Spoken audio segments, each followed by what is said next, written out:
그리고 이때 영락제는 공포 정치의 수단으로 황제의 직속 신하를 뽑았어요. 그들이 바로 환관입니다.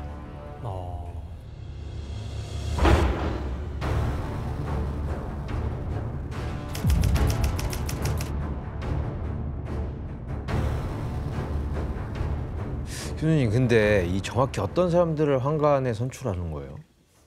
그건 사실 우리 기현 씨가 더 잘 설명해 줄 것 같을 수 있을 것 같아요. 아무래도 좀 약간 좀 그 뭐랄까 좀 그 뭐라고 할지 궁금하다. 뭔가가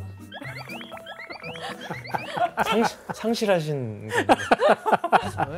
어떤 걸 상실감을 느끼시는 분들이지 않나요? 보통 저희가 알고 있는 건데. 맞습니다. 맞습니다. 그래서 쉽게 말해서 환관은 조선으로 따지면 내시와 비슷한 벼슬이다. 이렇게 생각하면 됩니다.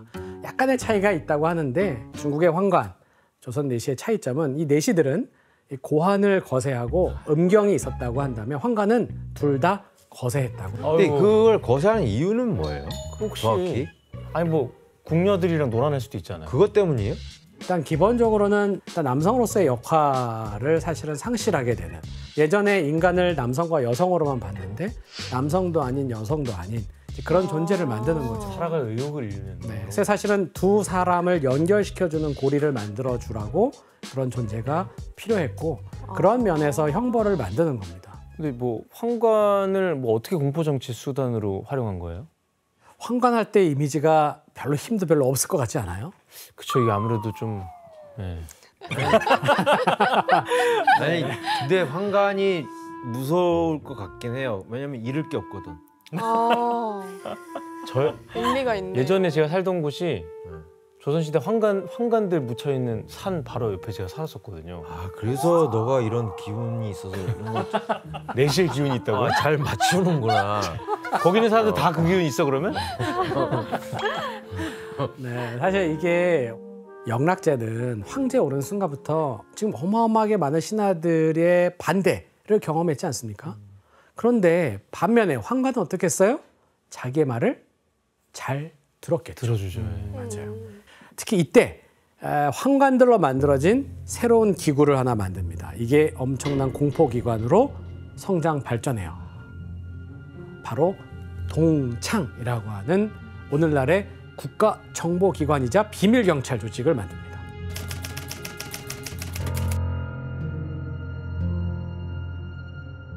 그렇다면 동창의 주요 임무는 뭐였을까요? 밀고. 감시 아니에요? 감시. 밀고, 감시. 맞아요. 바로 여러 관료들, 황족, 군인들을 일단 감시하다가 뭔가 이상한 꼬투리가 딱 잡히면 밀고 하도록 하는 거죠. 그리고 그거에 대해서 응징해 나가기 시작하는 겁니다. 뭐 겉에서 볼 때는 약간 비서처럼 보이지만 그게 아니에요. 스파이 같은 그냥 거죠. 완전 자, 이렇게 황제의 허가만 받으면 체포할 수 있는 권한, 신문할 수 있는 권한이 생기니까 동창은 황제 이름으로 정치적인 적들을 가두고 여러 벌, 가죽을 벗기거나 목을 베는 형벌의 고문까지 했어요. 이렇게 해서 훗날 이 동창은 원래는 아주 작은 황제의 비밀 비서기구였다가 최고의 권력기관까지 성장해 나갑니다. 그러니까 조정의 대신들은 황제에게 꼼짝 못하고 오로지 황제의 만이 절대 권력을 차지하는 구조로 점점점 바뀌게 되는 거죠. 그러니까 마국진 씨 지금 선생님 말씀 들어보니까 당시 동창이 엄청난 권력자네요. 네, 그러니까 사실 지금 말하면 정말 뭔가 국가정보기관으로 완전히 이렇게 활동을 했는데 국내, 그러니까 내부에 있는 이런 감시만 하는 것이 아니라 주변 국가까지 이런 뭔가 간첩, 스파이 같은 것들을 확연을 했다고 해요. 국가라 하면은 뭐 그렇죠. 우리나라도 포함되는 거 아닌가? 정확하죠. 네. 대표적인 나라가 우리나라. 그리고 아까 얘기를 했던 것처럼 바로 사실 의심쩍은 사람들은 체포를 해서 형벌을 내리기 때문에 그 당시에 굉장히 많은 고문들도 있었다고 하는데요. 그중에 고문 중에 하나가 이름이 붉은 자수 신발이라는 게 있어요. 네. 알 것 같아. 작은 신발인가? 저 신발이 철로 만든 저런 쇠로 만든 저 신발을 불구덩이에 이제 태운 다음에 완전 시뻘걸 때, 그러니까 붉은색일 때 이제 사람이 직접 신게 하는 거죠. 그러고 이제 사실 체약한 사람들은 저걸 신자마자 바로 직사하는 분들도 있고 아니면은 정말 장애를 앓고 평생 그렇게 보내시는 옛날에 분들도 진짜 잔인했다. 있는 것도 있죠. 자, 그러면 대체 황관은 언제부터 존재했을까요? 한참 전부터 있었을 것 같은데? 네, 우리가 사실 그 모든 걸 추정하려면 뭐가 있어야 되죠? 문자로 기록이 있어야 돼요. 아, 그러면 당시 유적에서 발견된 가장 최초의 문자가 뭡니까? 갑골 문자잖아요. 네. 갑골 문자에 한번 그런 비슷한 것들이 발견되는지를 잘 보는 학자가 있었는데 이 글자 뭐지? 하고 살펴본 거예요. 한번 보겠습니다. 무슨 글자인지. 네. 옛날 그림처럼 했잖아. 뭐야? 그거 아니죠? 자, 당신이 뭐, 생각하는 뭐야? 바로 그겁니다. 네, 혹시 진짜? 어떤 뜻인지 짐작이 가십니까? 아, 전혀 뭐죠? 모르겠네요. 예. 네, 오른쪽은 뭔가 사람 같은 오른쪽. 네, 인 아닌가? 인. 아, 왼쪽은요? 예, 전혀 모르겠네요. 아, 그러니까 지금 말 못하는 그겁니다. 남성의 성기를 나타내고 있고 오른쪽은 절단하는 기구를 보여주는 건데 절단하는 기구를 보여주는 건데 어머나. 기원전 14세기에 갑골 문자라고 하는 건 대부분 상형 문자라 그래서 어떤 모습을 보고 많이 만들거든요. 전쟁 중에 포로가 잡혔어. 근데 그 포로를 벌을 주고 싶은 거예요. 근데 그 앞에 그 사람 앞에 요 글자가 있어요. 그러니까 기원전 14세기에 황관을 만드는 벌을 해서 포로를 황관으로 만들었구나라고 추정하는 문자를 발견한 겁니다. 갑골 문자 때부터 있었어요? 네, 세계에서 가장 오래된 황관에 대한 묘사 기록이라고 볼 처음에는 수 있겠습니다. 포로들이 그렇게 됐군요. 맞습니다. 그래서 처벌로. 중국은 이제 거의 보면 한 3,000년이 넘는 황관의 역사를 가지고 있는 나라다. 와, 진짜 길다. 네, 근데 그걸 스스로 하고 싶어 한 거예요? 수술하고 싶은 사람도 있습니다. 이제 말씀을 드릴게요. 형을 받아서 되는 황관이 아니라 내가 하고 싶은 황관이 등장하기 시작합니다. 지원자가 있다고. 지원자가. 그래서 영락제 시기부터가 특히 그랬는데 황관의 인기가 막 높아지기 시작해요. 그래서 가난한 집안의 소년들이 황제라는 권력자 밑에서 일하면서 출세할 수 있는 일약 출세할 수 있는 아주 좋은 방법으로 인식되기 시작했습니다. 그러니까 황제 바로 곁에서. 이후의 기록이지만 명나라 말기가 되면 황관을 이제 3,000명을 모집하겠다라고 공고를 했는데 무려 2만 명이 모였다고 하니까 2만 명이 모였다고 하니까 가실 거예요? 가실 거예요? 아니, 저 안 갈 건데. 왜 고민했지? 안 갑니다. 아, 저 시대에 살고 있다고 아니야. 생각해봐요. 저는 안 돼요. 못 살아요. 네. 자, 그렇다면 황관이 되려면 어떻게 해야 될까요? 아무래도 결단을 내려야죠. 그렇죠. 결심을 해야 되는 거죠. 근데 그것만 한다고 해서 또 황관 될 수는 없잖아요. 뭐가 더 필요하죠? 뭔가 자격이 있어야 되지 않아요? 뭔가 무슨 특출난 능력이라든지. 아니에요. 뭔가가. 그것만으로도 너무 큰 자격이잖아요. 뭘 더. 너무 큰 자격이긴 해. 자격이긴 한데 뭐 그것만 대충 자른다고 해가지고 아무나 황관할 수는 없잖아요. 뭐 아무나라뇨. 아무나가 그렇게 못하죠. 할 수 있어요? 네? 이길 수 있겠어요, 그런 분을? 나 2만 명 안에 서 있을 것 같은데. 저 시대에 산다면 안 그래요? 모르죠. 대단하시다. 맞아요. 이게 두 가지가 다 있습니다. 신체적인 조건도 필요하고 내면적인 조건도 필요했어요. 내면. 자, 먼저 신체적인 것부터 보면 황관의 뜻이 있는 10대, 20대 남성들이 어린 청년들이죠. 나라에서 공인한 전문 거세 기술자를 찾아갑니다. 이들이 바로 도자장이라고 부르는 사람들이었어요. 워낙 황관들을 지원자가 많으니까 그런 전문 직업이 있었다고요? 당시 중국에서는 나라에서 공인된 기술자한테 거세를 받아야 인정해주고 황관이 될 수 있었다라고 합니다. 아 그러면은 기술자. 선발된 다음에 하는 게 아니라 먼저 하고. 그럼요. 이미 워낙 떨어지면 어떡해? 떨어지면 어떡해? 떨어지면 어떡해? 떨어지면 어떡해? 딴 것도 떨어졌는데 너무 좋아. 이게 갈고 선발이 된 다음에 하는 게 아니라. 너무 이건 처음 듣네. 2만 명. 네. 내 것도 떨어지고 거기까지 떨어져. 수업이 어려운 상태에 지금 도달하고 있습니다. 근데 정말 이게 쉽지, 그러니까 어려운 결단이다 보니까. 그럼요. 그러니까요. 자, 이제 한번 황관에 거세하는 장면을 저희가 사진으로 좀 보도록 하겠습니다. 저건 실제 사진이에요? 저건 실제 사진이에요? 네, 오른쪽 거. 실제 사진입니다. 자, 이제 왼쪽 사진은 황간의 거세 장면을 베이징에 가보면 워낙 중국은 황간이 많아서 황간 박물관이 있다고 그래요. 거기서 재현한 모습이고 오른쪽은 청나라 시대의 황간의 실제 사진의 모습입니다. 어떡해. 쟤 내기 같은데? 10대. 네. 자, 기록에 따르면 시술을 원하는 자가 수술대에 이렇게 딱 눕잖아요. 그러면 도자장이 조수들과 함께 지금 왔어요. 몸을 먼저 압박해서 움직이지 못하게 꽉 잡습니다. 무섭겠다. 마취도 없이. 마취가 그렇죠. 어딨어요? 마취가 어디 있어요? 네, 당시 도자장과 시술을 원하는 자는 이제부터 비밀스러운 대화를 시작하는데 그 시술이 시작이 됩니다. 자, 이 내용을 지원 씨랑 규현 씨가 한번 감정이입이 돼서 읽어주시지 않겠습니까? 아 이게 있었어? 뭐. 잠깐만요. 몰랐네. 지금 형이 도자장이고 제가 지원자예요? 예. 바꾸면 안 될까요? 아 지원하셨잖아요.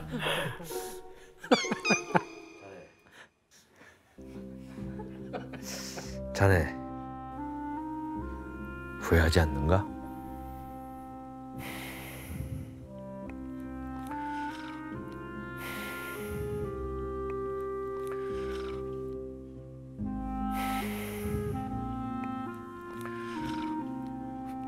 후회하지 않는다. 후회하지 않는다.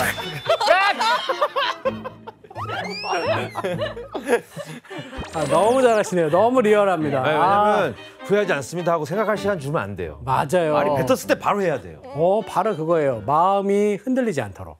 막상 저 자리에 눕는 순간 마음이 바뀔 수도 난 있잖아요. 바뀔 것 같아. 네, 그러니까 재빨리 거세를 했다고 합니다. 그리고 소변줄이 막히면 안 되니까 잘라낸 요도에 나무 못을 딱 꽂아 놓았대요.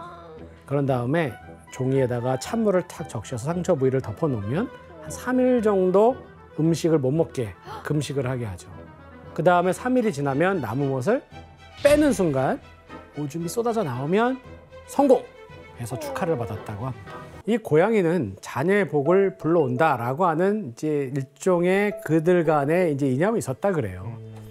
심지어 명나라 때 기록을 보면 어떤 황제는요, 자금성에서 고양이 12마리를 키웠는데 이 고양이 애들한테 매일 돼지고기 4근, 돼지간 이런 걸 먹였다고 합니다. 자금성의 역사와 함께한 동물이 우리의 예상과 달리 고양이였던 셈인 거죠. 아우 귀여워. 귀여워.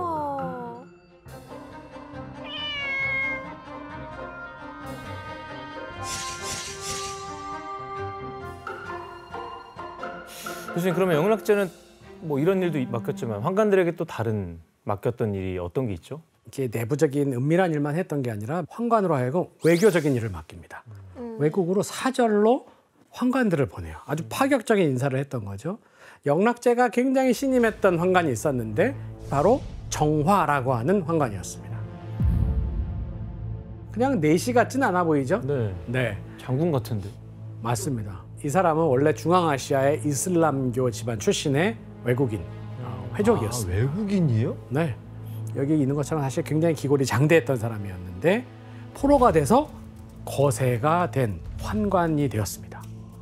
그러다가 이제 나중에 영락제가 쿠데타를 일으키잖아요. 이때 영락제에 붙어요. 그러고 전쟁할 때 아까 얘기했던 800명 안에 들어서 공로를 세웁니다. 그러니까 영락제 눈에 확 띄지 않겠어요? 그래서 영락제는 정화에게 명령을 내리기를 어마어마하게 큰 함대를 만들어서 바다로 출발. 그래서 1405년부터 약 30년에 걸쳐서 총 7차례나 대원정을 갑니다. 이게 역사에서는 굉장히 유명한 정화의 대원정이라고 불리는 사건이에요.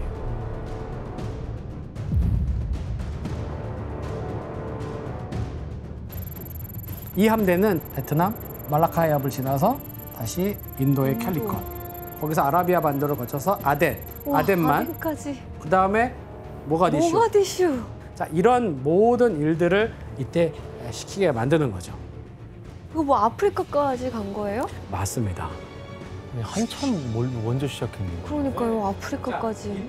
기록에 따르면 1차 원정을 떠날 때 함대가 62척. 근데 큰 배가 8,000톤이었다 그래요. 와, 8,000톤이었다 그래요. 와, 근데 8,000톤. 이걸 비교해 보면 지구 한 바퀴 원정을 기획했던 콜럼버스가 한 3척을 보낼 때 250톤짜리 3척을 보내거든요. 그것만 보더라도 일단 규모 면에서 엄청난 차이를 발견할 수가 있습니다. 저때 뭐 선박 건조 기술이 어마어마했던 거네요. 맞습니다. 그래서 이 당시까지만 해도 중국의 해양력이라고 하는 게 최고점을 찍었던 시기라고 알려져 있어요. 그렇다면 왜 도대체 그들은 바다를 향해서 출발하게 시켰을까요? 정답. 네, 조공품을 받기 위해서. 네, 정답입니다. 조공 관계를 맺기 위한 거죠. 야, 정화를 보내서 명나라에 위세를 보여주고 여러 나라랑 주종 관계를 딱 맺은 거죠. 그래서 이때 20여 개국이 넘는 동남아 국가, 인도양 국가들이 명나라의 조공국의 명단에 들어오게 됩니다. 자, 여기서 하나 더. 남경에 들어가서 마지막까지 못 찾았던 시체가 하나 있었죠. 건문제? 건문제. 그렇죠. 조카의 시신? 맞습니다.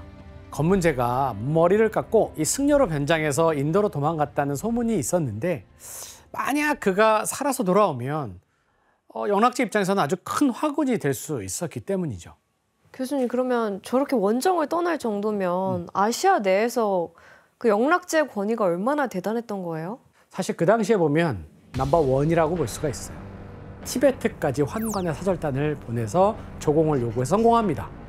그리고 몽골을 쫓아내기 위해서 군대를 보내고 남쪽으로도 군대를 보내서 베트남의 일부를 정복하면서 영토를 확장해 나갔습니다.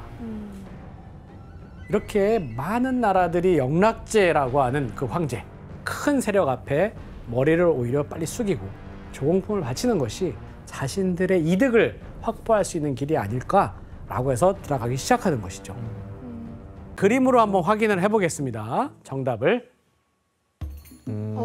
자, 이게 이거 보고 깜짝 실제로 놀랐겠다. 그때 그림입니다. 어떻게 기린을 이거는 데려오지? 방글라데시에서 가져온 기린이에요. 와. 방글라데시. 과거의 중국인들은요, 사실 상상 속의 영험한 동물들을 많이 상상했습니다. 일종의 유니콘 같은 거죠. 그중에 기린이라는 이름의 동물이 있었어요. 사슴의 몸에 소의 꼬리를 하고 있고 뿔이 달린 형태였던 거죠. 근데 이제 마침 정화가 가져왔던 대항해 후에 온 여러 조공품 중에 혹시 이게 우리가 수천 년 동안 상상 속에서 믿어왔던 그 기린이 아닐까라고 생각했던 거예요. 공교롭게도 동아프리카에서 이 동물 기린이었고요. 중국인들은 이 발음을 치린 이렇게 발음을 합니다. 아주 비슷하게 들렸죠. 시린. 그래서 이 상상 속의 기린을 출현을 축하하기 위해서 주변에 있는 조선에서도 사절단을 보낼 정도였다라고 합니다. 이건 태종실록의 기록에 남아 있어요. 그래서 영락제는 쿠데타를 일으킨 폭군에서 천하의 성군으로 백성들에게 칭송을 받는 계기를 마련하게 됩니다. 대단하다. 자, 그래서 이 기린은 영락제의 정치적 안정을 굳히게 한 굉장히 상징적인 동물이다. 이렇게 얘기를 하기도 합니다. 아, 그리고 여윤 씨 이때 네. 뭐 기린뿐만 아니라 신기한 조공품들이 많았다면서요. 네, 맞아요. 이때 기린뿐만 아니라 코끼리, 얼룩말, 코뿔소, 사자, 앵무새, 그리고 원숭이 등 다양한 동물들이 다 조공품으로 들어왔다고 해요. 그리고 반짝이는 그런 장신구들, 보석들? 네, 보석들도 많이 들어왔다고 합니다. 이것들이 다 정화, 그분이 이제 원정을 통해서 영향을 받았다라고 판단을 합니다. 이렇게 여러 가지를 받은 바로 이때 영락제가 받은 여러 조공품들에 조선에서 받은 이게 포함이 되어 있었어요. 바로 조선의 공녀 여성입니다.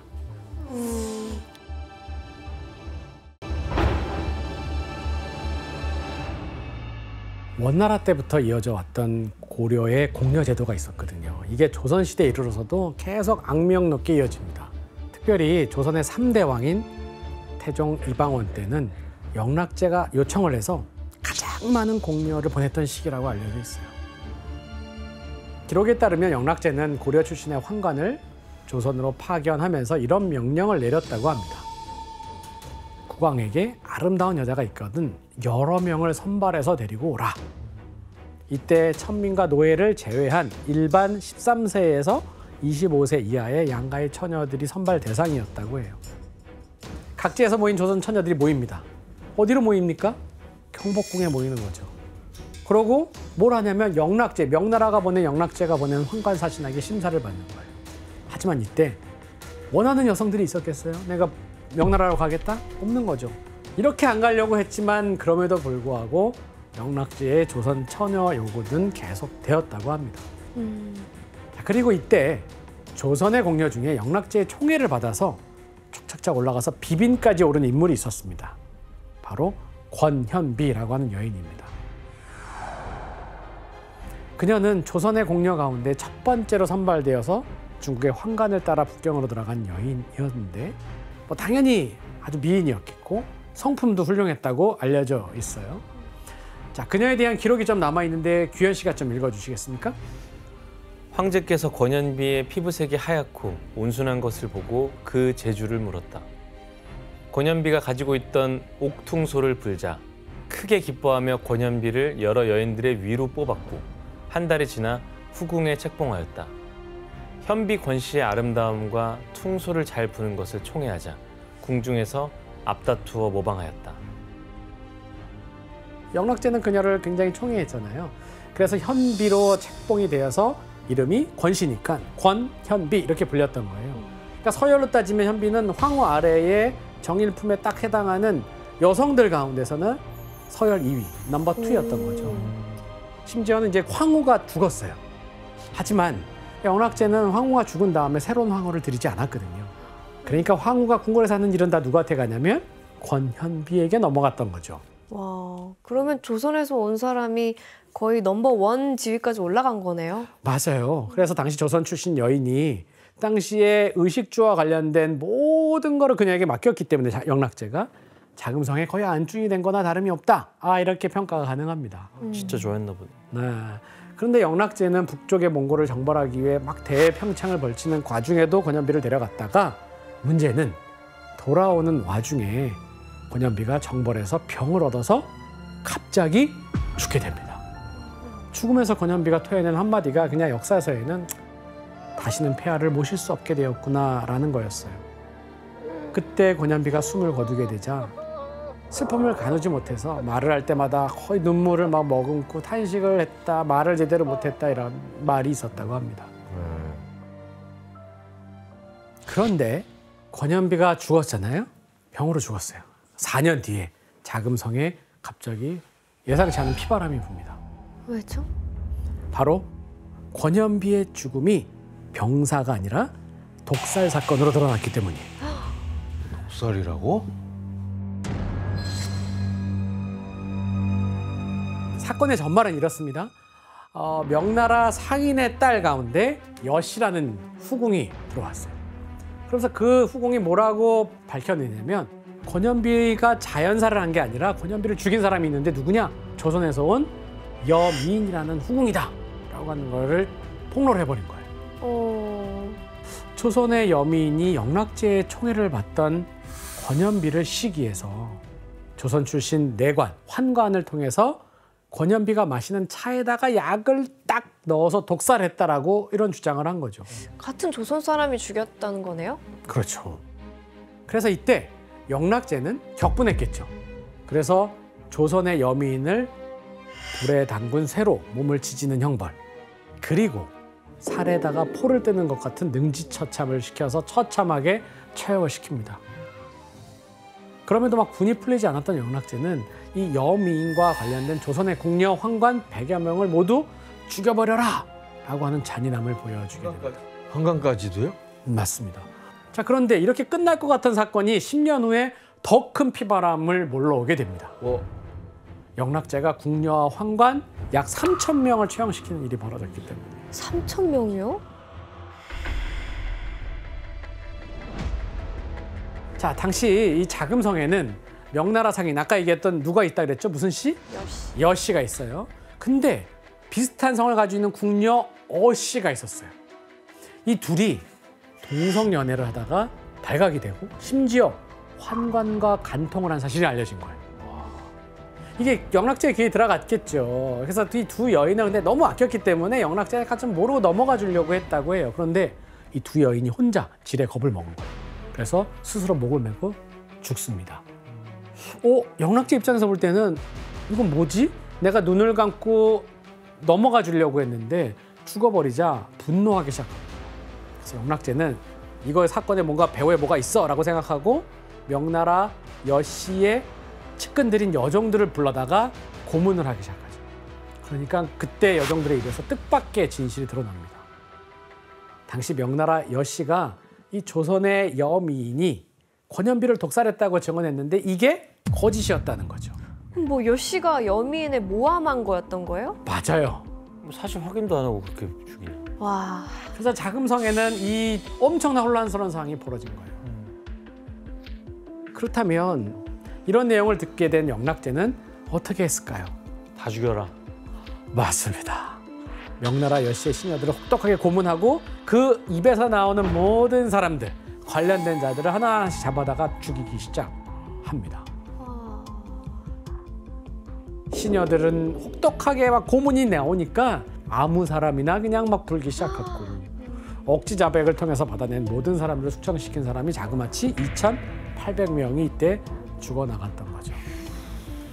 이렇게 영락제가 약 3,000명의 궁녀와 환관을 학살하면서 그의 광기가 폭발한 이 사건이 아까 두 여인의 성씨가 뭐였죠? 여씨. 그래서 어여의 난이라고 부르고 있습니다. 야, 여윤 씨 저 때 당시 딱 자금성 분위기 엄청 공포스러웠겠네요. 맞아요. 영락제는 자금성에서 이런 불미스러운 일이 일어나면 어떻게 되었는지 이제 본보기를 보여줬다고 합니다. 이때 영락제의 폭주를 본 그런 사람들은 이제 두려움에 벌벌 떨면서 자신에게도 그런 불똥이 튈까 이렇게 걱정을 하면서 모두 이 일에 대해서 다 입을 닫았다고 해요. 그런데 이 자금성의 잔혹사는 여기서 끝이 아니었습니다. 사건이 있고 며칠 후에 자금성에는 엄청나게 큰 불이 났어요. 사료에 따르면 자금성 상공에 갑자기 막 비구름이 막 몰려오더니 번개가 떨어집니다. 그리고 태화전, 중화전, 보화전이 순식간에 불길에 휩싸여서 불바다가 돼버립니다. 진짜요? 결국 자금성의 화재 사건 이후에 영락제에 대한 백성들의 신뢰는 크게 흔들리기 시작하고 이때 마침 남경 출신의 관료들은 북경천도 문제가 있습니다. 자금성 건축 너무합니다. 정화의 대원정 이렇게 사치스러운 일을 하니까 국가의 재정이 다 바닥났지 않습니까? 라고 하면서 영락제를 공격하기 시작했습니다. 실제로 당시 영락제가 벌인 거대한 사업들로 백성들은 세금이 많아져서 막 허리가 휘었고 지방에서는 홍수가 나고 전염병이 돌고 민심이 점점 흉흉해졌죠. 결국 영락제는 자신이 벌인 일들에 대한 부담감이 막 있는 대로 있는 상태에서 건강이 악화됐죠. 몽골의 전쟁을 나갔다가 돌아오는 길에 1424년 7월 65세의 나이로 파란만장했던 생을 마감하게 됩니다. 그리고 이때 조선의 공녀들을 포함한 30여 명의 후비빈들이 영락제에 능해 함께 순장되었는데 영락제는 죽을 때도 이 무고한 목숨을 앗아가는 그 최후의 모습을 보여줬다고 합니다.